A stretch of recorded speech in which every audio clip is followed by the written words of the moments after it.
Welcome to The Explainer. Today we're going to do something honestly pretty fascinating. We're going to completely deconstruct a classic bedtime story, specifically the tale of the wolf and the seven little goats. But we aren't just reading a story today.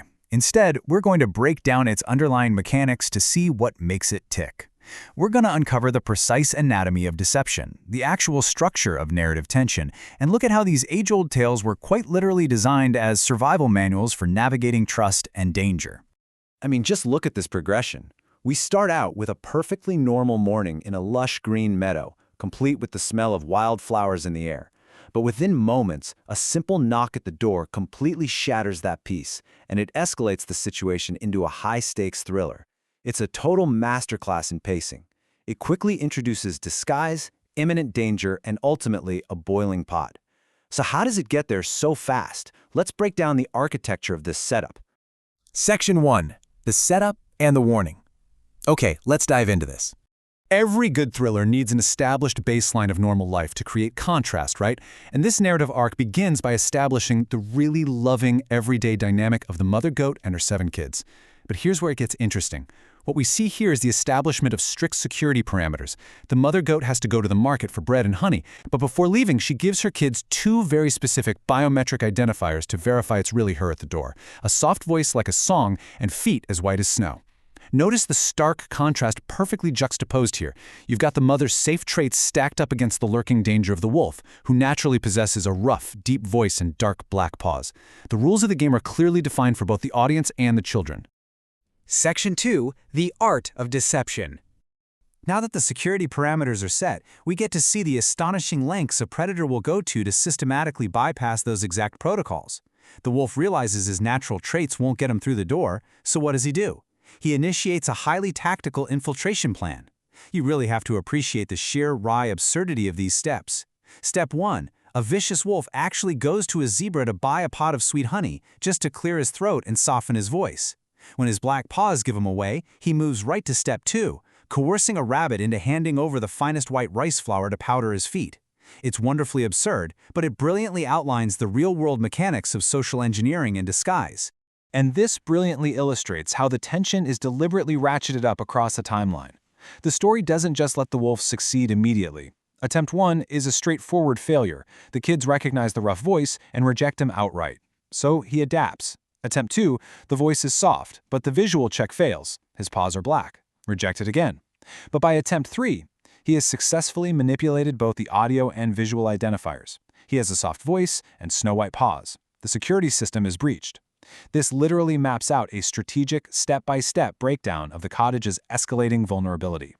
But before that final breach actually happens, we get this incredible emotional anchor from the youngest goat. Something feels wrong. That voice sounds right, but my heart says no.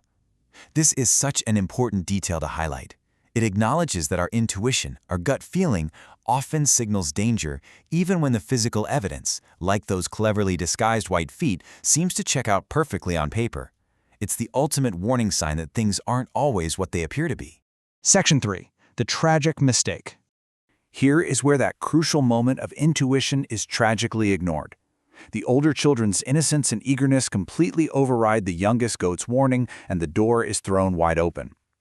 The moment the wolf's true identity is revealed, the scene shifts into sheer, frantic panic. The pacing just explodes here. The little goats realize their fatal error and scramble in every possible direction, desperately trying to vanish into ordinary household items. One dives behind the curtain. Another jumps straight into the big cooking pot. The youngest desperately slips into the grandfather clock. It's an intensely claustrophobic game of hide-and-seek as the predator violently invades their safe space. 6. Out of the 7 children, the wolf mercilessly hunts down and catches 6 of them. He stuffs them into a heavy sack, laughs wickedly, and heads out into the dark woods. It is a devastating, sudden outcome that leaves the cottage in a heavy, terrifying silence. Section 4. A clever rescue mission. We shift the tone now from absolute despair to highly focused action. The mother goat returns home from the market only to find the door wide open, chairs overturned, and the heartbreaking realization that her children have been kidnapped. But she doesn't just sit there and weep. She immediately enlists help, introducing a really vital concept to this fable: the power of community support. She meets an unlikely ally, Baloo the bear, tall and gentle with kind brown eyes. The mother goat doesn't have to face these insurmountable, terrifying odds all by herself. Baloo offers his strength, and together they begin tracking the wolf's muddy footprints deep into the forest until they discover his rocky cave.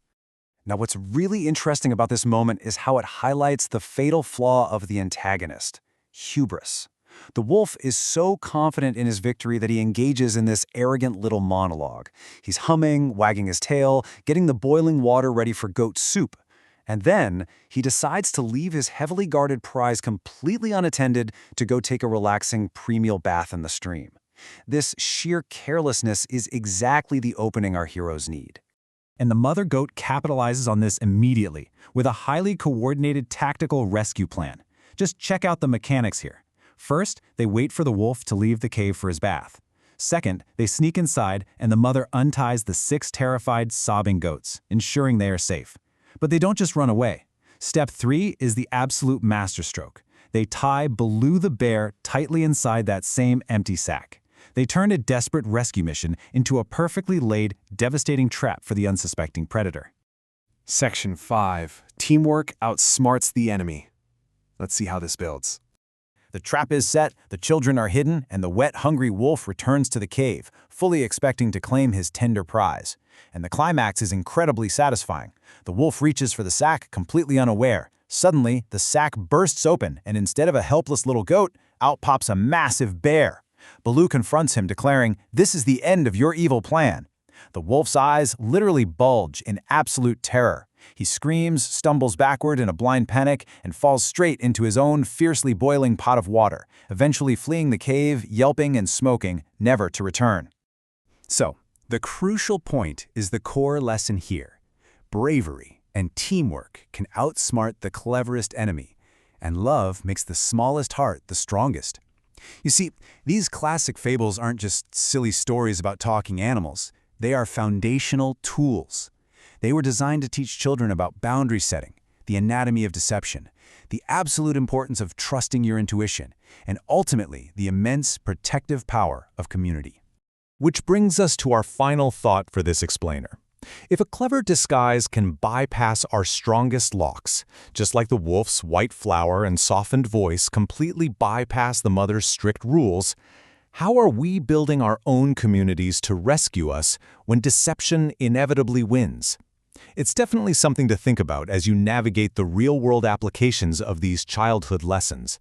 Thank you so much for joining me, and I highly encourage you to keep exploring the deep mechanics hidden in the stories we tell every day.